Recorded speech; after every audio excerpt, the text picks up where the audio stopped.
할렐루야, 반갑습니다. 네, 처음 보신 우리 성도님들도 계시고요. 우리가 지난 이틀 동안 하나님의 군대로 일어나라 라는 주제를 가지고 함께 말씀을 나누고 있습니다. 자, 좌우를 둘러보시면 인사를 하면 좋겠는데, 옷이 날개입니다.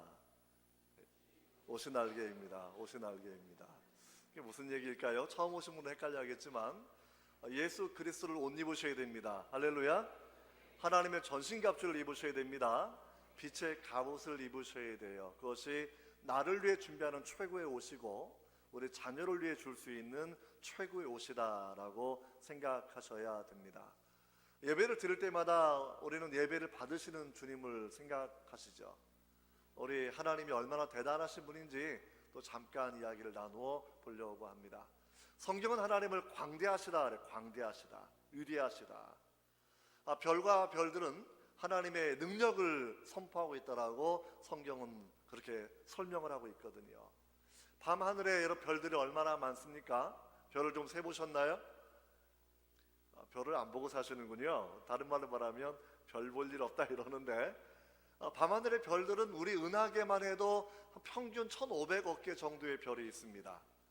1,500억 개의 별은 지구, 금성, 화성은 다 빼고 태양처럼 빛나는 별들만 별이라고 말하는 거예요. 1,500억 개 정도가 된다라는 거죠. 그럼 우주에는 이런 은하계가 몇 개 정도가 될까요? 우주에는 천문학자들이 썼던 논문을 재작년에 읽어보니까 예전에는 한 2천억 개라고 생각했다가 지금은 1조 개가 넘을 거다라고 추정을 하고 있습니다. 1,500억 개 되는 별 한 은하계인데 이러한 은하계가 1조 개도 넘을 거다라고 생각하는 거. 우주의 끝과 끝을 우리가 알 수도 없지만 역시 추정하는 것은 약 480억 광년, 빛의 속도로 480억 년을 가야 끝과 끝인데 그것도 우주가 팽창하고 있다, 뭐 이런 얘기를 지금 하고 있다라는 것이죠. 어릴 때 엄마 아빠가 운동화 하나 사주고 장난감 하나 사주고 자전거 체인 하나 바꿔줘도 해피 브라이드 우리 엄마 아빠 최고야 라고 그러는데, 광대한 우주를 만드신 하나님 우리가 사실은 찬양해야 됩니다. 할렐루야. 예배할 때마다 광대하신 하나님을 기억해야 돼요. 또 한 가지는 하나님은 우리를 구원하시는 구세주를 보내주셨다라는 것이지요. 인생을 살면서 죄의 문제가 얼마나 복잡합니까? 우리 양심을 얼마나 괴롭혀옵니까? 인생의 모든 슬픔과 질병과 죽음은 죄로 말미암은 것인데 인간은 자기 힘으로 죄를 해결할 방법이 없다라는 것이지요.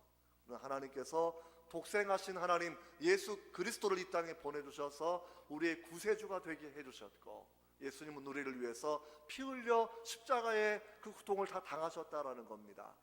우리는 예배할 때마다 창조의 주님, 예배할 때마다 구원의 주님을 노래하게 되는 것이지요. 우리가 주변을 바라보면서 그런 인사를 다시 한번 해보면 좋겠습니다. 창조의 주님을 우리가 얘기할 때는 그대 아버님 대단하십니다. 한번 이렇게 인사를 해봅시다. 그대 아버지 대단하십니다. 그 다음에 바꿔서 엄지손가 나한테 우리 아버지 대단하십니다. 우리 예수님을 향하여서는 우리 주님 최고이십니다. 나의 주님 최고이십니다. 할렐루야. 그 은혜가 오늘 이 시간 여러분에게 주어지기를 바랍니다. 기도하고 말씀을 나누도록 하겠습니다. 하나님 아버지 감사합니다. 주의 이름으로 세우신 성북교회, 주의 피로 사신 성북교회 성도님들과 함께 말씀을 나누게 할 너무나 감사합니다.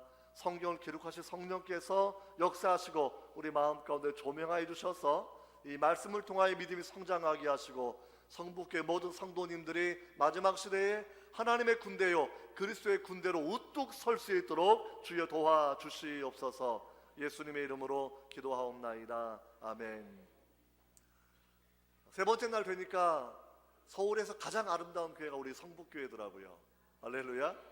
가장 훌륭하신 목사님이 우리 담임 목사님이십니다. 할렐루야. 다른 교회 가면 다 똑같이 얘기합니다. 농담이고요. 우리 목사님 정말 훌륭하신 분이고 다음 세대 열정이 얼마나 대단하신지 아마 이 교회에 많은 청년들을 하나님이 보내주실 것이라고 분명히 믿습니다. 할렐루야. 청년이 오면 어린아이도 생깁니다. 청년부가 살고 주일학교가 살고 정말 성북교회를 통해서 하나님이 서울시를 바꾸는, 대한민국을 전도하는 그런 놀라운 비전이 성취되기를 계속 기도드리겠습니다. 오늘 말씀의 제목은 위대한 믿음이라는 그런 제목인데요, 우리가 위대한 믿음을 좀 가져야 돼요. 교회의 특징이 무엇이겠습니까? 대학은 공부하는 곳입니다. 교회는 믿음이 특징이거든요. 예수님이 베드로에게 이렇게 물으십니다. 너희는 나를 누구라고 생각하니? 세상 사람들은 엘리야요, 세례 요한이요 다 얘기하는데 사람들 얘기 말고 너희는 나를 누구라고 생각하니? 베드로가 위대한 고백을 합니다. 주는 그리스도요 살아계신 하나님의 아들이십니다. 주님이 이 고백을 얼마나 기뻐하셨는지, 바요나 시모나 이를 알게 하는 이는 혈육이 아니요 하늘에 계신 아버지다라고 말씀해 주시면서 내가 이 반석 위에 내 교회를 세우리니 음부의 권세가 이길 수 없다라고 선언해 주셨습니다. 교회의 특색은 주는 그리스도요 살아계신 하나님의 아들이십니다 라는 믿음에 있다라는 거죠. 한번 따라해 볼까요? 주는 그리스도시요 살아계신 하나님의 아들이십니다. 이게 성도의 특징이고 교회의 특징인데 믿음의 핵심이에요. 근데 이 믿음의 비밀은 뭐냐면 믿음은 성장해 나간다라는 겁니다. 믿음은 성장의 원리를 따라 되게 있어요. 믿음은 씨앗으로 주십니다. 나중에 거대한 나무로 성장하게 되는 것이죠. 우리 성북교회가 서울시 전체를 덮을 수 있는 거대한 나무로, 우리 교회에서 길러진 다음 세대 지도자들이 우리 민족을 책임질 수 있고 통일시대를 책임질 수 있고 5대 6대주의 세계 선교를 책임질 수 있는, 대한민국의 경제와 정치와 교회를 책임질 수 있는 지도자들 나오시기를 여러분 주의 이름으로 기도하시고 또 믿으시기를 바랍니다.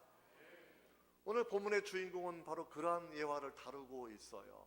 이방 여인인데 예수님께서 여인아, 여자야, 내 믿음이 위대하도다라고 칭찬해 주시고 내 소원대로 되리라라고 약속의 말씀을 주셨거든요. 어떻게 하면 주님이 인정하시는 믿음을 가질 수 있을까요?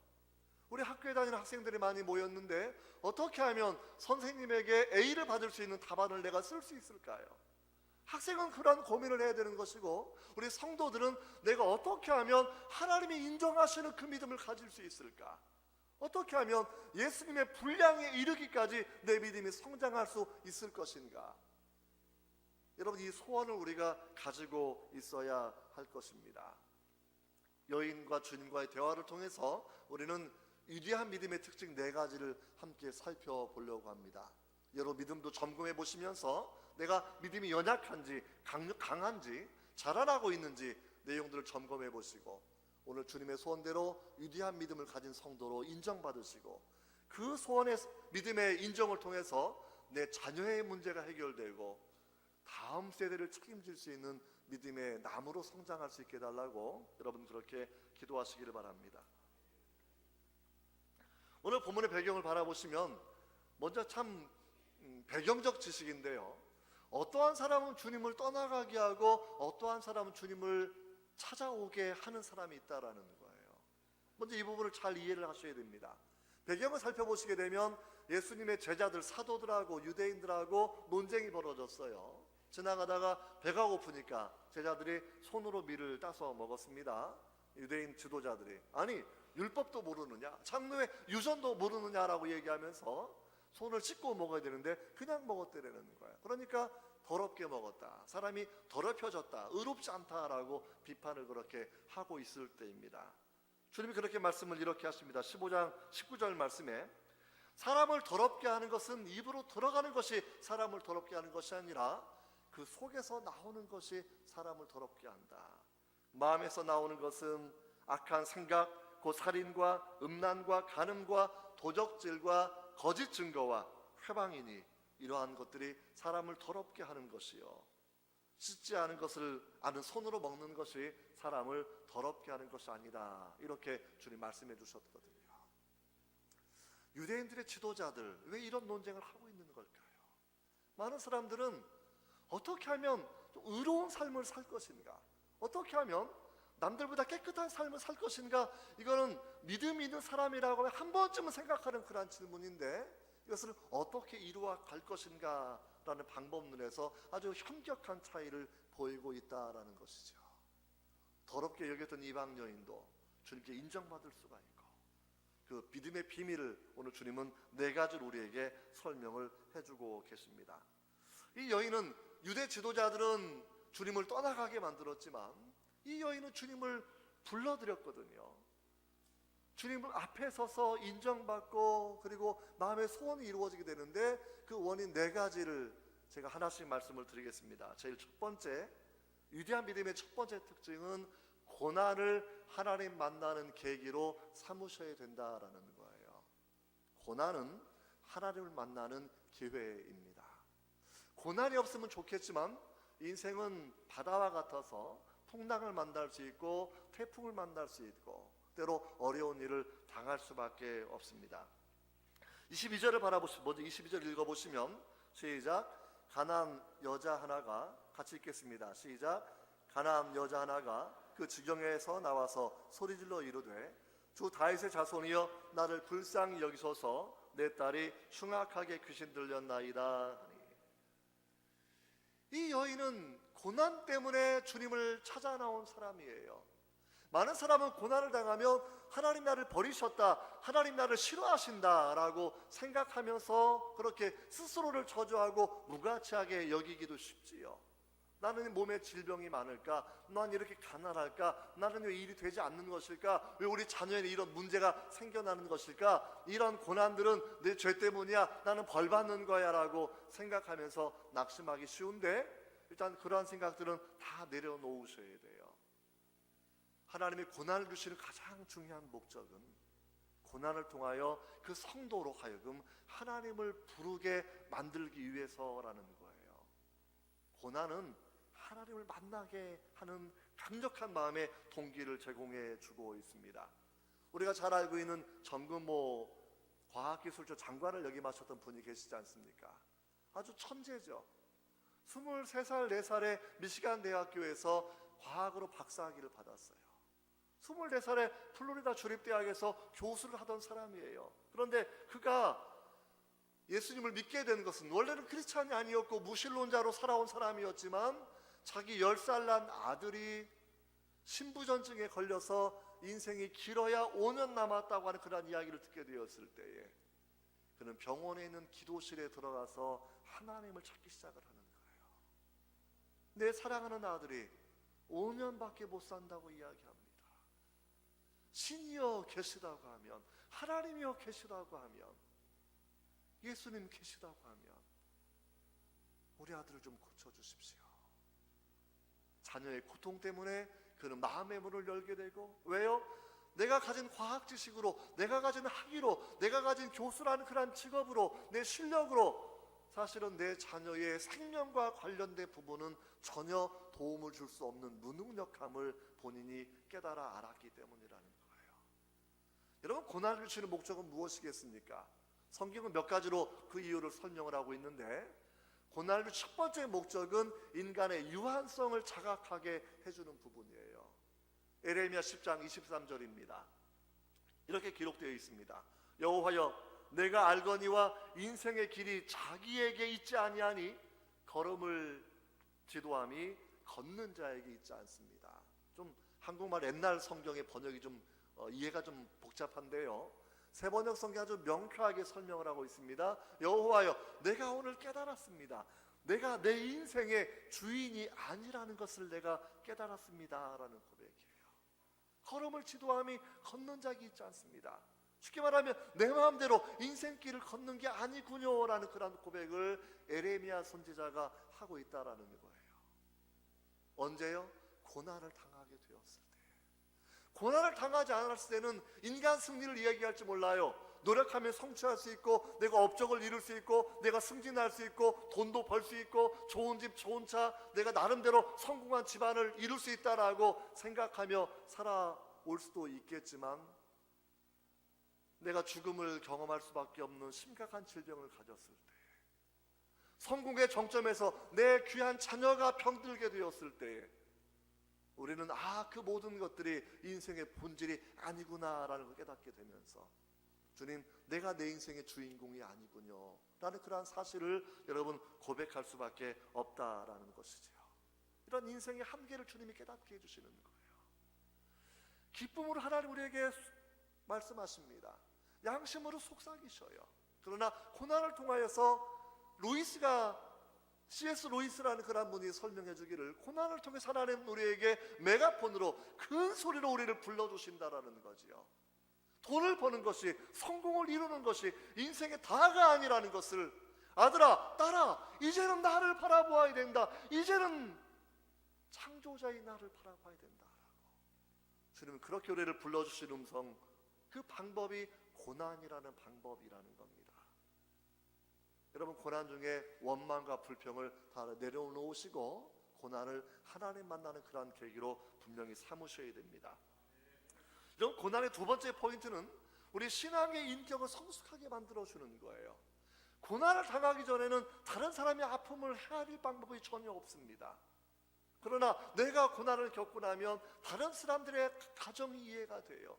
다른 사람들의 자녀 때문에 흘리는 눈물이 이해가 돼요. 다른 사람들이 부모 때문에 흘리는 그 눈물이 이해가 돼요. 다른 사람들이 직장이나 사업이 안 돼서 안타까운 그 흘리는 눈물이 내 마음에 똑같이 다가오게 된다라는 거죠. 고난은요, 거듭나기 전에 사람들은 이기적입니다. 그러나 거듭난 사람들은 이타적인 삶을 살아가거든요. 하나님을 사랑하고 내 이웃을 사랑하는 삶을 살아가게 되어 있거든요. 고난은 이기심을 그만두고 이타심을 갖게 하는 하나님의 교육의 방법이라는 거예요. 내 자녀가 문제가 있기 때문에 다른 사람의 자녀를 위해서 내가 이제는 똑같이 아픈 마음을 가지고 중보기도를 할 수 있다는 거예요. 우리 부모 때문에 내가 눈물을 흘려보았기 때문에 고통당하는 부모를 두었던 집안들을 위해서 우리가 똑같이 눈물을 흘려서 기도할 수 있다라는 겁니다. 고난의 유익성이죠. 세 번째 포인트는, 고난은 내 신앙의 인격을 연단해서 정금보다 귀한 믿음의 사람으로 만들어내는 겁니다. 로마서 5장 2, 3절에 3, 4절에 환난은 인내는 연단은 성도를 소망이 있는 인격으로 우리를 바꾸어낸다는 겁니다.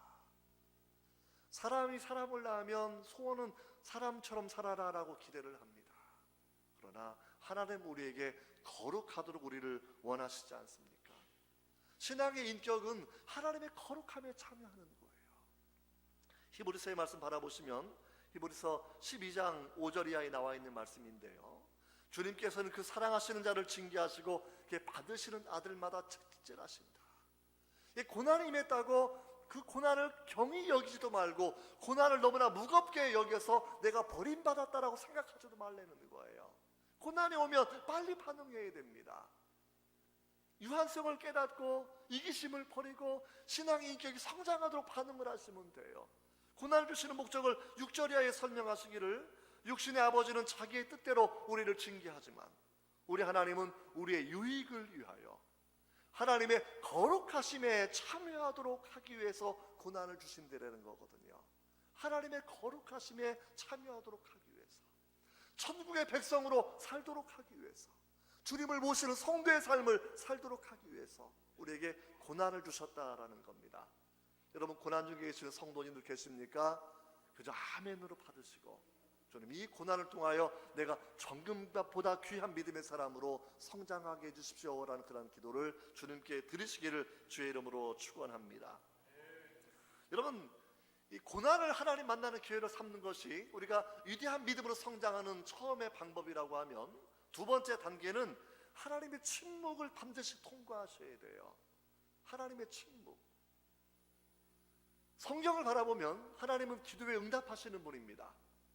에레미야 29장 13절에 말씀하시기를, 너희가 전심으로 나를 찾고 찾으면 나를 만나리라. 위대한 말씀이에요. 한번 따라해 보시겠습니까? 너희가 전심으로 나를 찾고 찾으면 나를 만나리라. 너희가 전심으로 나를 찾고 찾으면 나를 만나리라. 이거 주님의 약속이에요. 기도로 응답하시겠다는 약속이시죠. 요한복음 15장에도 너희가 무엇이든지 내 이름으로 구하면, whatever you ask, 너가 무엇이든지 구하든지 I will do, 내가 응답해 줄 거야, 내가 시행할 거야, 내가 이루어 줄 거야 라고 주님은 아주 자신 있게 약속해 주셨거든요. 기도 응답은 기독교의 특징입니다. 저도 얼마나 많은 기도 응답을 받았는 줄 몰라요. 그런데 모든 기도가 늘 자동적으로 빠른 시간에 응답되는 것이 아니라는데 여기에 비밀이 있는 거죠. 여러분 그 다음 절 한번 읽어보겠습니다. 23절입니다. 23절 같이 한번 읽어보시죠. 시작.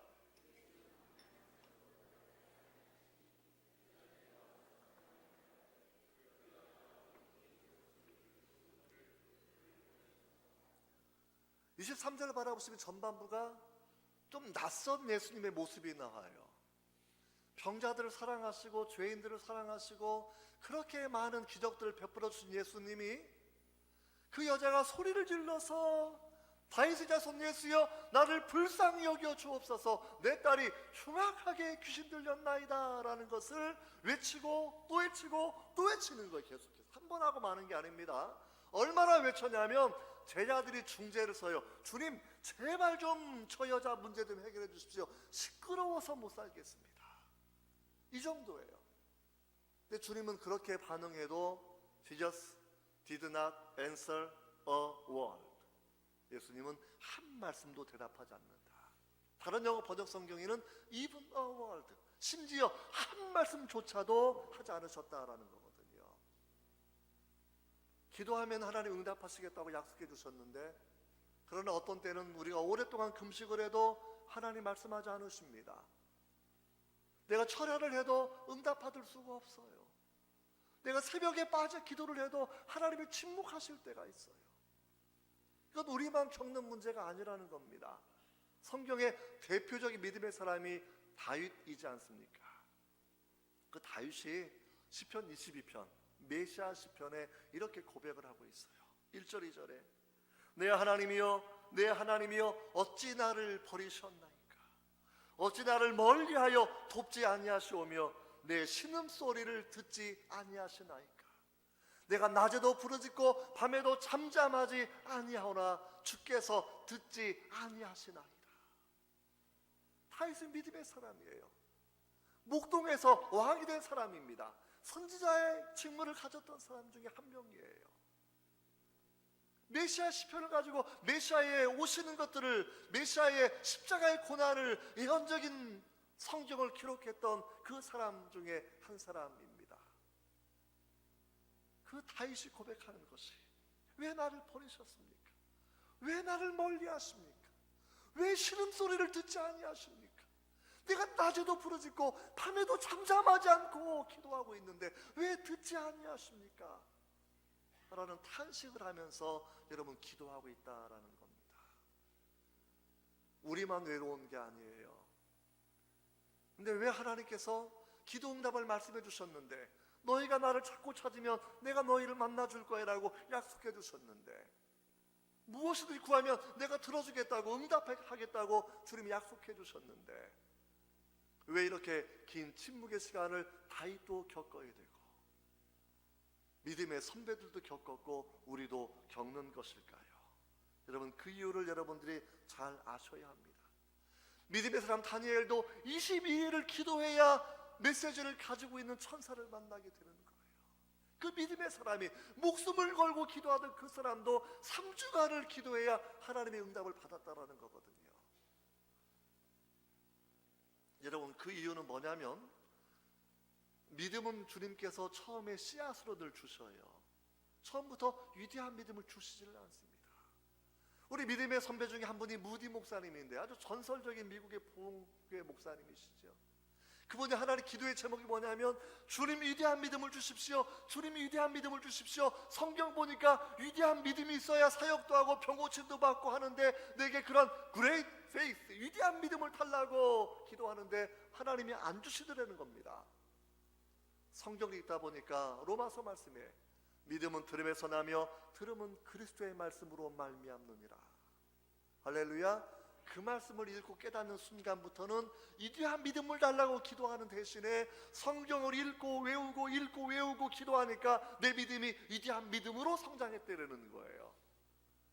이 부분을 잘 기억하셔야 됩니다. 위대한 믿음은 우리 기도의 제목입니다. 그러나 방법은 성경을 읽고 묵상하는 과정이 필요하다는 거죠. 침묵은 왜 그러냐면 우리가 자녀를 키우지만 어릴 때 자녀가 넘어지면 일으켜주고 세워주고 안아주고 달래요. 부모가 다 이렇게 얼마나 동작이 빠르게 우리가 살아갑니까? 그러나 애가 넘어져도 엄마 아빠가 꿈쩍 안 할 때가 있어요. 사랑이 식어서가 아닙니다. 무릎이 까져도 이제 일어나면 좋겠어요. 자기 힘을 가지고 더 이상 2살 바지 어린아이가 아니라 5살 7살 되었으니까 일어나면 좋겠고 10대 청소년 되었으니까 네 힘으로 자립하면 좋겠고 인생 쉬운 것이 아니지만 그 고난 정도, 그 파도 정도는 이겨내면 좋겠다고 생각되면 부모님들이 한 번씩 냉정한 마음을 가지고 떨어져 있지 않습니까? 저도 그런 적이 있었거든요. 저도 딸바보예요. 얼마나 사랑한 줄 모릅니다. 그러나 안 갈 때가 있어요. 일어나야 돼. 네가 네 믿음으로 인생을 살아야 돼. 일어나야 돼. 믿음도 단계가 있거든요. 믿음의 씨앗에서 나무가 되는 것처럼 소년의 믿음으로 성장하고 갓난아이 소년으로, 소년에서 청년으로, 청년에서 아비의 믿음으로, 아비의 믿음에서 주님이 원하시는 믿음의 최고의 목표 지점은 그리스도의 믿음의 분량까지입니다. 할렐루야. 그리스도의 믿음. 예수님 믿음은 어떠한 믿음이에요? 말씀한 모든 것이 이루어지는 그 믿음. 하나님의 사랑을 한 번도 의심하지 않는 그 믿음. 십자가에 죽으시면서도 자기 영혼을 주님께 맡기는 그 믿음. 오병이어를 행하시면서도 믿는 그 믿음. 풍랑을 위를 걸어가시면서도 믿는 그 믿음. 주님은 그 믿음의 본을 우리에게 보여주셨다라는 겁니다. 히브리서 12장에 있는 말씀처럼 믿음의 주여 온전케 하시는 이인 주 예수를 바라보라. 영어로는 You eyes fix on. 우리 눈을 예수님께 고정하려는 거예요. 믿음을 주시는 분, 믿음을 완성시켜 주시는 분이라는 거예요. 사랑하는 성도 여러분, 침묵의 시간은 믿음이 다음 레벨로 올라갈 때마다 하나님이 우리를 기다려주는 시간입니다. 왜요? 믿음은 우리의 지성과 감성과 의지가 작동하는 게 믿음이에요. 내 의지를 더 강력하게 해서 의지가 발휘되어야 돼요. 내가 하나님을 찾고 찾으려고 노력해야 돼요. 목마른 사슴처럼 뜨거운 가슴으로 내 생명을 걸고 시냇물을 찾는 사슴처럼 하나님을 갈망해야 돼요. 지성으로 하나님을 알아가야 돼요. 그걸 하나님이 기다리시기 때문에 다음 단계로 올라가야 되니까 하나님이 그러한 시간을 우리에게 주시는 겁니다. 또 한 가지는 신앙은 신비로움이 기독교 신앙은 체험이라는 것이 있거든요. 사람마다 다르긴 하지만 마음이 뜨겁기도 하고 눈물이 나기도 하고 방언을 하기도 하고 또 은사가 주어지기도 하고 하지만 체험이 앞서게 되면 늘 우리는 말씀이 아니라 체험을 따라가기가 쉬워요. 그러나 이런 침묵의 시간 가운데서 주님은 말씀 무선의 원리를 가르쳐 주시는 거거든요. 내 귀에 아무 소리 들리지 않습니다. 내 눈에 아무것도 보이지 않아요. 그러나 우리가 믿어야 되는 것은 말씀에 있는 하나님을 믿는 겁니다. 그분은 창조의 주님이신 것을, 그분은 구원의 주님이신 것을, 그분은 치료의 주님이신 것을, 그분은 선한 목자이신 것을, 손바닥에 새긴 사랑으로 우리를 붙들고 계시는 분이라는 것을, 말씀 중심의 신앙의 우선적인 원리를 가르쳐 주는 것이 침묵의 신비라는 거예요. 그것은 우리를 버리시는 시간이 아니에요. 이런 과정을 통해서 다윗처럼 낮에도 기도하고 밤에도 기도하고 신음소리 내며 기도하고 눈물로 기도하다가 보면 믿음이 쭉 성장해 있는 것이지요. 사람이 밥을 먹으면 몸이 크지요. 운동하면 근력이 생기지요. 기도는 영혼의 근육이에요. 기도하다 보면 믿음의 근육이 성장해 나가는 거예요. 말씀을 읽다가 보면 믿음이 성장하는 거예요. 하나님이 침묵하실 때 말씀에 집중하십시오. 하나님이 침묵하실 때 말씀을 통하여 하나님의 성품과 약속을 찾아내십시오. 하나님의 침묵의 시간에 기도의 시간을 배로 늘리십시오. 그러면 고난은 우리를 버렸다라는 버림의 표시가 아니라 우리를 성장시키고 우리를 더 큰 믿음의 그릇으로 만드시려고 주시는 좋은 기회구나라는 감사가 우리 마음에 들어오게 될 것입니다. 할렐루야. 역대하 16장 9절 말씀에 여호와의 눈은 온 땅을 두루 감찰하사 전심으로 자기를 향하는 자들을 위하여 능력을 베푸시나니. 여호와의 눈은 온 땅을 두루 감찰하사 자기에게 전심으로 향하는 자들을 위하여 능력을 베풀어 주신다라는 거예요. 할렐루야.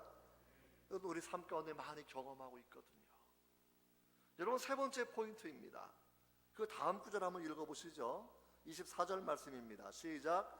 예수께서 대답하여 이르시되 나는 이스라엘의 집에 잃어버린 양 외에는 다른 데로 보내심을 받지 아니하였노라 하시니. 아주 서글픈 내용입니다. 사실은요. 우리가 가나안 여인이라고 하면 나는 이스라엘 사람이 아닙니다.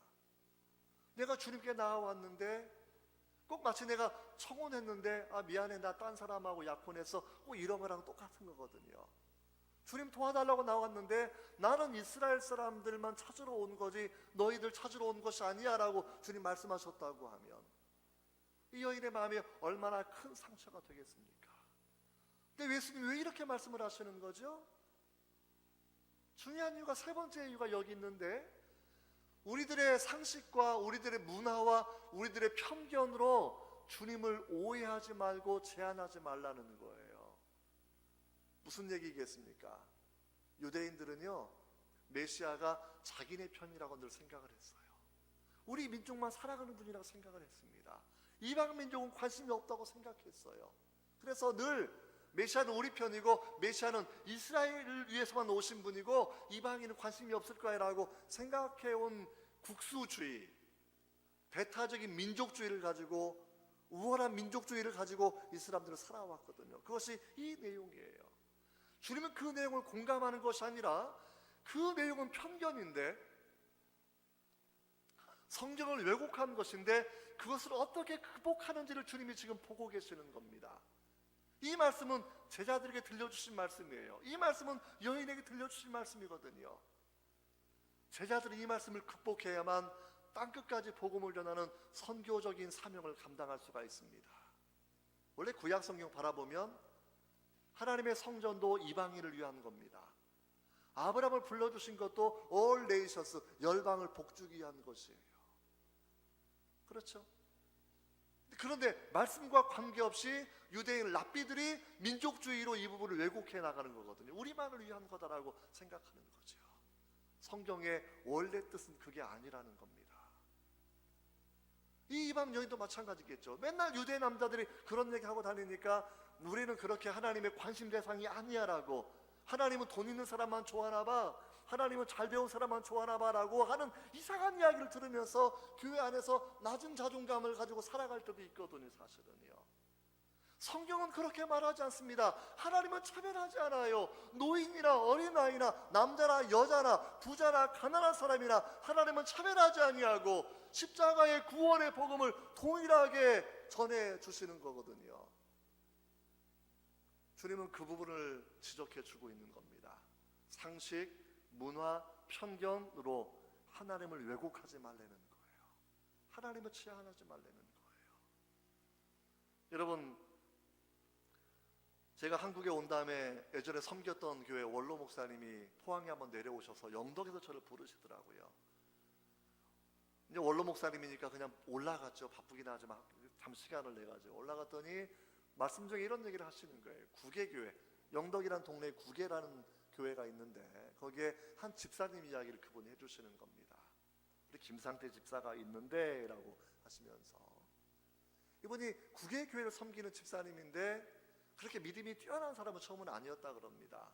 그런데 최소한 집사니까 7톤짜리 조그만 배를 가지고, 두 척을 가지고 있는데 고기 잡는 사람들은 원래 용왕 신을 섬긴대요. 지금도 용왕 이게 아시죠? 이지상을 만들어도, 그 큰 군함을 만들어도 돼지머리 놓고 용왕신에게 고사를 지내요. 현대 우리나라 사람들이.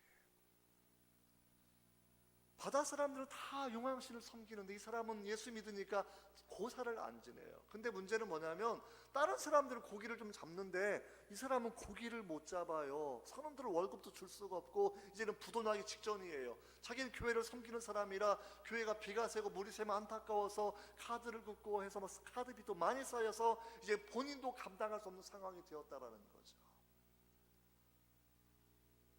김 사장은 제사 안 지내서 그래, 고사 좀 지내. 자기는 교회 가서 철야하는 겁니다. 기도하는 거예요. 기도하다 잠도 자고 교회에서 그냥 사는 거죠. 성탄절 날이 됐는데 갑자기 같이 저희망 어업을 하는 동생들이 전화를 해주는 거예요. 형님, 사장님 빨리 와보세요. 놀라운 일이 일어났습니다. 가보았더니 자기 어망에 방어대가 줄지어서 들어와 있는 겁니다. 방어대가. 이 어망의 구조는 제일 처음 출입구는 25m예요. 160m를 그물로 쭉 이어놓은 다음에 마지막 출입구는 1m예요. 1m 안에 들어와야 자기 고기가 되는 거예요. 사실은 내 고기가.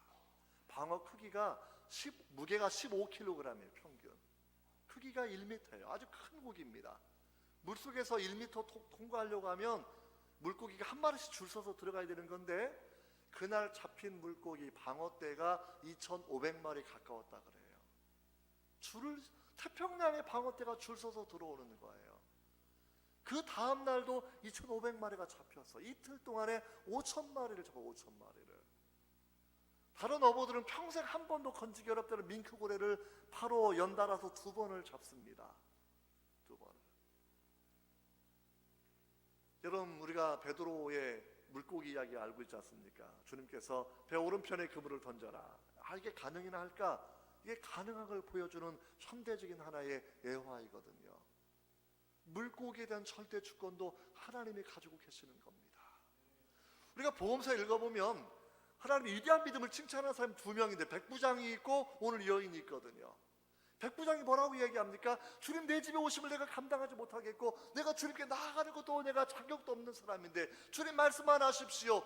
나도 남의 수하에 있는 사람이요 내 밑에도 100명의 부하가 있으니 내가 이 사람들을 가라면 가고 오라면 옵니다. 주님 말씀만 하십시오라는 거예요. 위대한 믿음은 물고기든지 사람이든지 내 종이든지 내 자녀든지 나이든지 100% 절대적인 주권이 그리스도에게 있음을 고백하는 게 믿음입니다. 할렐루야. 그 믿음이에요.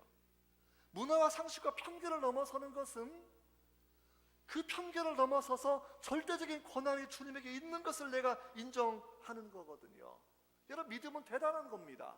이장만 고치는 게 아니에요. 제가 2년 전에 부천에 있는 장로교에서 집회를 한 적이 있습니다. 금요일날 3일 3색 집회 마지막 날 부흥회를 제가 했고 하루 새벽에 또 광저우에 중국에 가서 집회를 인도하게 되어 있어서 바쁜 일정으로 움직였던 그런 시간이었는데요. 가보니까 너무나 은혜가 충만한 거예요.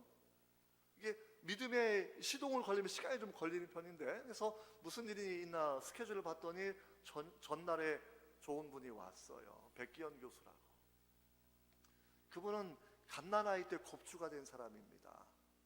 9살 난 고모가 자기를 업고 놀다가 상에서 놀다가 굴러떨어지고 마루 위에 굴러떨어져서 옛날에는 이게 마루 밑에 섬돌이 있잖아요. 우리 디딤돌 같은 거. 거기에 애기 척추가 부딪혀가지고 갓난아이 때 곱추가 된 사람이에요. 갓난아이 때. 여러분, 곱추의 인생을 사는 게 얼마나 어렵고 힘듭니까? 노래는 잘해서 서울대 음대는 졸업을 했고 지방의 음대에서 교수님으로 일을 하고 있지만 낮은 자존감, 상처받은 마음, 버림받은 마음 때문에 자살을 하려고 해요. 마지막에 죽기 전에 기도원에 한번 가보자 그래서 기도원 갔다가 주님의 은혜를 경험합니다. 곱추가 펴지는 거예요. 곱추가. 할렐루야. 우리처럼 완벽한 허리는 아니지만 곱추는 원래 누울 수 없는데 눕는 정도까지는 완전히 된 겁니다. 눕는 정도까지는. 그분의 간증이에요. 믿음이 영혼의 구원만을 위한 것이 아니라 정말 성경대로 손 마른 자가 펴고 소경이 보고 절름발이가 일어나고 곱추도 펴지는 게 믿음의 영역이고 그 능력을 가진 분이 예수 그리스도구나라는 것 사람들이 눈으로 보게 되니까 아주 신앙이 뜨거워지는 거죠. 저는 덕분에 말씀을 잘 전했습니다. 함께 기도하고 집회하고. 우리의 믿음, 이 믿음은 그리스도의 믿음인데요, 주님은 한 번도 의심하지 아니하고 모든 사람을 그렇게 만나주시는 거거든요. 제가 하나 이야기를 더 드리면, 저는 미국에서 있었을 때 제가 딸아이가 지금 고등학교 1학년 10학년 그 딸이 태어난 지 열흘 됐을 때 저는 신장에 암을 가졌습니다. 암을 가진 게 얼마나 무서워요. 고통스럽고. 캘리포니아에 있는 롱비치 메모리얼, 정말 큰 규모의 병원에 가서 정밀 검사를 받았는데 암이었고요. 그걸 인정하기 싫어서 암 전문의를 더 찾아다니면서 진찰을 했지만 통일하게 암이라는 판정을 3번을 받고 나서 눈물을 참 많이 흘렸죠. 흘리는 눈물은요, 아비의 무능력함이에요. 열을 낸 내 딸을 이거 어떻게 하나, 4살 반 된 내 아들을 어떻게 해야 되나. 제왕절개로 둘째 딸아이를 낳았기 때문에 아내가 힘들게 누워있는데 저 불쌍한 아내는 도대체 어떻게 해야 되나. 아들 유학 보내놓고 기다리는 우리 불쌍한 어머니 아버지는 어떻게 해야 되나 라고 하면서 뜨거운 눈물을 흘리고 하던 그런 때입니다. 젊은 전도사가 암에 걸렸다 그러니까 교회 장로님들, 권사님들, 집사님들이 방문을 막 해. 사랑의 방문. 우리도 교우 중에 아프면 방문을 막 하죠. 과일 사가지고 오고, 생식 사가지고 오고, 그 다음에 더 좋은 건 돈이에요. 돈 봉투. 그래서 뭐 드시라고 돈 봉투를 가지고 오고. 처음엔 괜찮았어요. 뭐 유학생에 먹을 것 들어오니까 그것도 오케이. 그리고 이 사랑과 위로를 받으니까 괜찮았는데 며칠 지나니까 내가 죽겠더라고요. 그분들이 하시는 얘기가 우리 상황을 이해한다고 동병상련의 메시지를 늘 전해주어요. 우리 고모가 암으로 돌아가셨는데, 우리 아버지가 암으로 돌아가셨는데, 우리 장모님이 암으로 돌아가셨는데, 진짜 암으로 돌아가신 분이 많았어요. 사실은요. 그걸 반복해 듣다 보니까 나 죽어야 되는 거구나 라는 죽음의 그림자가 내 마음을 다스리는 겁니다. 기도 안 됩니다. 기도하려고 눈을 감아보면 그림만 막 그려요. 내 생각이. 무슨 그림이냐면 장례식 장면. 4살 반 된 내 아들이 내 영정을 들고 있는 장면. 우리 또 딸아이가 아빠 없이 자라는 그 불쌍한 장면. 내 아내가 하얀 소복을 입은 장면을 눈으로 내가 그리는데 기도가 어떻게 돼요? 암은 불치병이야. 이건 죽는 거야. 마지막엔 몰핀 맞고 죽어야 돼 라고 생각하면서 그렇게 혼자 먼저 괴로워할 때 제 친구가 저를 초대를 했어요. YM 간사였는데 와서 같이 기도하자. 그래서 제가 다른 도시로 비행기를 타고 올라가게 되었습니다. 며칠 캠프에 머물면서 예배도 드리고 같이 기도도 하면서 셋째 날, 넷째 날 새벽이 되었는데 아침에 잠깐 이 아들을 걷는 때였어요. 목초 초원이 넓게 펼쳐진 그런 뒷마당인데 마음이 얼마나 서럽던지. 하나님, 나는 가난한 집안에 태어났습니다. 나는 병을 참 많이 가지고 있었습니다. 왜 또 내게 암을 주십니까? 이렇게 인생을 끝내야 됩니까? 왜 하필 나입니까? Why me? 탄식할 때에 내 마음에서 갑자기 주의 음성이 들려오는 거예요. 너 왜 아직도 목사가 안 되고 있니? 돌이켜보니까 저는 중학교 2학년 때 목사의 소명을 받았습니다. 목사가 되겠다고 신학대학도 갔어요. 근데 공부하다 보니까 학자가 욕심이 났고, 또 공부를 하다 보니까 철학과 정착을 하면서 현실 정치에 대한 욕심도 났고, 연대대학원 총학생회장, 원회장을 내가 1년 하면서 나름 학생 지도자로 내가 리더십을 인정받았기 때문에 그냥 이렇게 계속 나가자라는 생각을 가지고 있었는데, 그래서 목사 되는 걸 되지 않고 사역도 하지 않고 있었는데 그렇게 부르시는 거예요. 그래서 결국은 제가 그때 물었거든요. 주님, 목사 되면 고쳐주실 겁니까? 그럼 내가 널 고쳐쓰지. 이거 암인데요, 어떻게 고치시려고요? 내 마음에 감동을 주십니다. 암은 내게 아무런 문제가 되지 않는단다. 제가 침묵했어요. 주님이 내 마음에 말씀을 들려주십니다. 저가 채찍에 맞음으로 우리가 나음을 입었도다라는 베드로서의 말씀을 들려주시면서 너 이거 어떻게 생각하니? 지금도 이 말씀이 이루어진다고 믿니? 라고 물어보셔서 제가 생각하고 묵상하면서 고백을 했습니다. 십자가에 흘리신 그 보혈, 채찍에 맞은 주님의 그 사랑은 저가 채찍에 맞음으로 우리가 나음을 입었도다라고 선언했던 그 말씀은 지금도 이루어진다고 내가 믿습니다. 주님 주시는 메시지가 그럼 너는 입술과 마음으로 생각으로 나의 능력과 사랑을 제한하지 말고 인정하고 선포해라 라는 거였어요. 저는 그게 무슨 말인지 알았거든요. 내 생각은 죽음으로 지배당했죠. 내 언어는 암은 불치병이야 말을 하기 시작을 했죠. 내 마음도 지배당했죠. 장례식 장면만 그려지죠. 주님은 그거를 다듬어 주시는 겁니다. 그리스도가 치료하시는 주님이신 것을, 십자가의 보혈이 못 고치는 병이 없는 것을, 소명이 있는 한 살아있는 것을 확인하면서 다시 고백하는 시간들을 갖기를 시작했습니다. 제 몸에 변화가 일어나기 시작을 했어요. 그리고 나서 2달이 지나지 않아서 저는 암에서 해방이 됐습니다. 다시 병원에 가서 진찰을 쭉 받았는데 이제는 암이 없대라는 거예요. 할렐루야. 여러분, 상식으로 주님을 제한하면 주님이 일할 수가 없어요. 그리고 우리 성도님들이 내가 골목에서 가게를 해요. 주여 가게가 되게 해주십시오라고 기도 열심히 했습니다. 교회 문을 나서는 순간에 골목인데 되겠어, 이거는 암이라는 거예요. 기본적으로 상식으로 하나님을 제한하지 마십시오. 골목에 있어도 맘만 좋으면 다 가요. 사람들이 쉽게 말하면 어떻게 하면 맛있게 할까, 어떻게 하면 사람들 오게 할까 노력하고 기도하고 방법을 찾아내야 되는 것이지, 기도하고 되겠어, 인테리어가 나쁜데 위치가 안 좋은데, 이거 믿음을 다 까먹는 일들이거든요. 많은 성도들은 그렇게 살아간다는 거예요. 관절염이 낫겠어, 디스크가 낫겠어. 물론 노인들을 청년으로 하나님 만들어주시지는 않습니다. 시간이 흘러가면 늙어가는 거 하나님의 법칙이죠. 왜? 우리의 가야 되는 본향은 하나님 나라예요.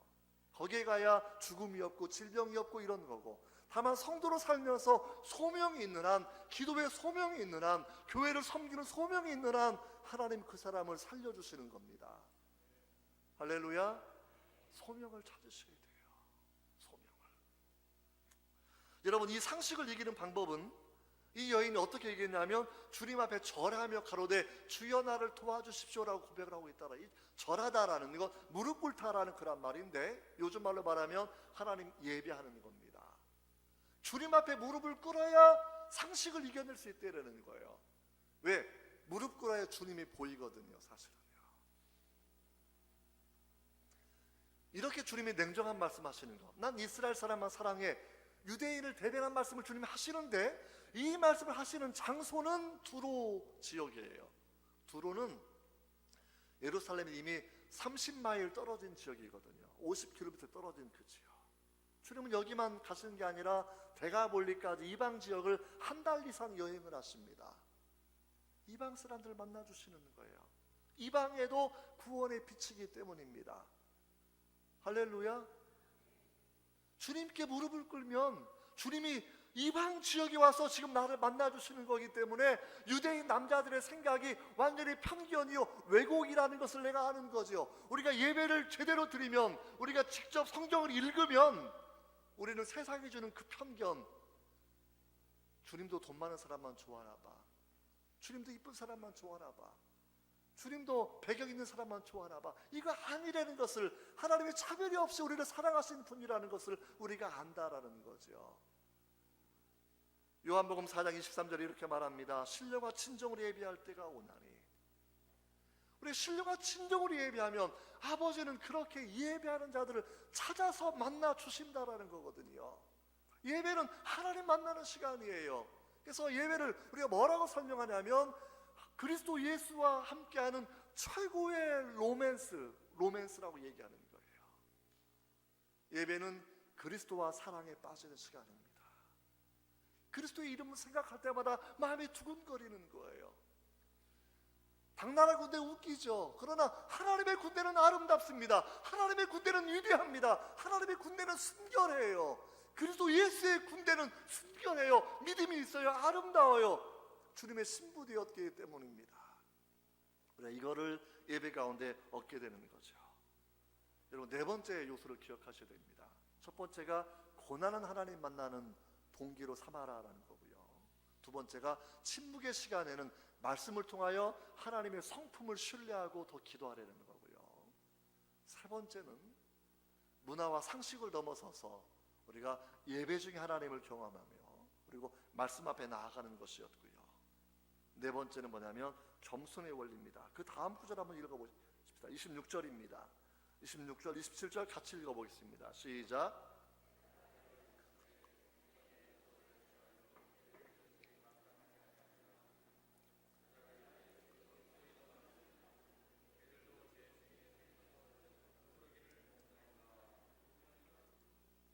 처음에는 한 말씀 대답하지 않으셨죠? 그 다음에는 이방 여인을 냉대하셨죠? 이번에는 정말 무서운 말씀 하시는 거예요. 그냥 무시하는 거예요. 쉽게 말하면 너 개지? 이렇게 설명을 지금 하고 있다라는 거죠. 사실 우리가 여기 어르신들은 보신탕도 좀 좋아하실 텐데 청년들은 안 좋아하고, 근데 아무리 그거 좋아해도 또는 애완견을 좋아해도 개 욕 들어가면 우린 가족도 안 만납니다. 친구도 안 만나고 사실은요. 이건 쌍욕이죠, 쉽게 말하면. 그런데 그 이야기를 했을 때 쉽게 말하면 유대인 남자들은 이방 사람을 동물처럼 여겼는데 다시 한번 그걸 얘기해 주시는 거거든요. 그런데 이 여인이 뭐라고 말하냐면 주님 옳습니다 라고 고백을 하고 있다는 겁니다. 주님 옳습니다. 옳습니다. 그러나 부스러기는 내가 먹을 수 있지 않겠습니까? 이건 비굴한 표현이 아닙니다. 사람에게 말한 비굴하겠지만 창조주와 구원의 주님 앞에서는 겸손의 표현입니다. 이걸 에드워즈 목사님은 겸손을 두 가지로 나누시는데 율법의 겸손과 복음의 겸손. 율법의 겸손은 교양의 겸손이에요. 내가 겸손한 척 하는 거예요. 내적인 변화가 없어요. 내가 내 겸손을 상대방이 알아주지 않으면 내가 열받는 겁니다. 쉽게 말하면 이들이 다 경험하는 겸손이거든요. 복음 앞에서 겸손은요, 내가 전적으로 무능한 사람이에요. 완전히 타락한 사람이에요. 짐승보다 내가 못한 죄인이에요. 이걸 내가 고백하는 거예요. 그래야 복음을 받아들이는 거거든요. 이 여인은 그걸 아는 거죠. 남들이야 뭐라고 말하든지 간에 주님 진짜 오라요. 나는요 짐승보다도 못한 사람이에요. 나는 선한 게 없는 사람이에요. 나는 무능한 사람이에요. 주님. 이 대답은 정말 위대한 대답이거든요. 사실요. 동일한 본문을 마가복음 7장에 다루고 있는데 7장은 이 대화 부분만 강조해서 설명을 하고 있습니다.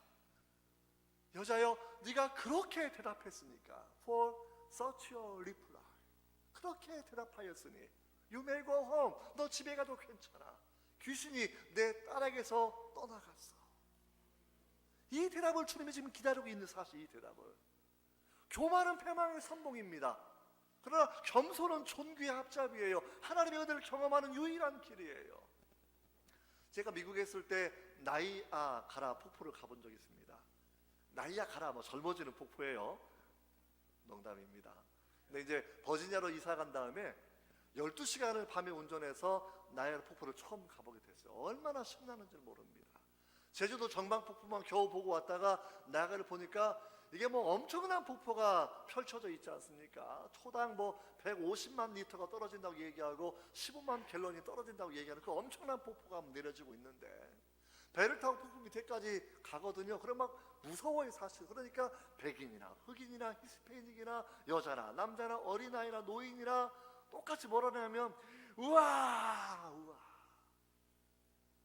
종이배를 탄 개미예요. 우와 엄청나구나 엄청나구나. 이거 우리가 아무것도 아니구나. 와 우리가 배가 뒤집으면 어떡하지? 무섭다. 우와 라고 얘기하는 거예요.